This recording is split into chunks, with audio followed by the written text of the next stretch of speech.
Tumemsikia hapa Nasr pia akigusa kuna kukwama kusonga mbele katika hatua ya nusu finali.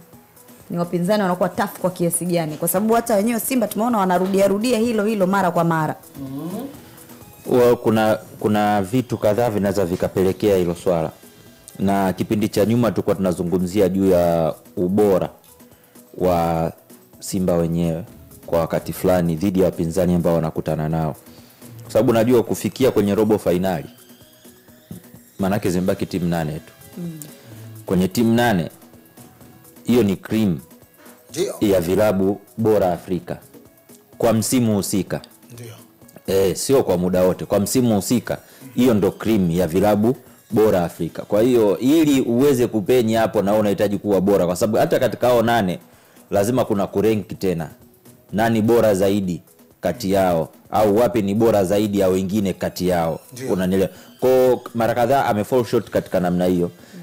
Katika hizi nyakati ambazo alitolewa na Wydad, umenelewa, ambao alitoka kwa mikwaju ya penalty. Sasa muda mwingine unakuta inakuwa tu ni experience ya una approach vipi hizo hatua, kwa sababu hizo sio sawa sawa na group stage unavyocheza. Calculation zake ziko tofauti, hiyo ni knockout tena, na mtu yote mwenye mpango mkakati mzuri anaweza akasonga mbele. Kwa sababu kuu zinaweza zikawa mbili. Kwanza inawezekana ubora wa kikosi chako dhidi ya mpinzani unayokutana naye, lakini sababu ya pili ikawa ni approach yako ya hiyo hatua iko vipi. Kwa ukikutana na mwingine mtu ambaye ana approach nzuri zaidi yako wewe, it's very obvious utakwenda nje. Sasa mchanganyiko wa hivyo vitu viwili ndio ambao umekuwa ukikwamisha Simba katika hayo maeneo.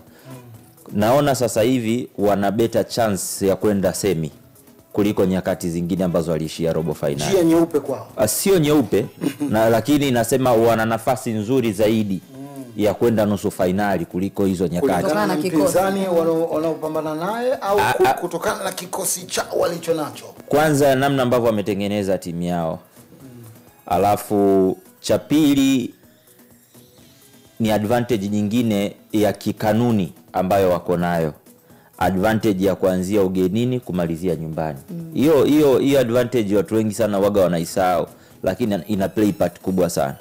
Kwa haraka mechi ambazo nakumbuka ametoka kwenye hizi robo finali, nyingi alikuwa anaenda kumalizia ugenini kuliko nyumbani, isipokuwa ya Kaizer. Umeelewa? Sasa na ile ya Kaizer ni kwa sababu naye alikuwa na poor approach kwenye mchezo wa kwanza, akajikuta kabeba mzigo mzito. Umeona? Akajikuta amebeba mzigo mzito. Kwa pale alikuja kuangushwa na approach. Umeelewa? Japokuwa msimu ule Kaizer alienda mpaka finali.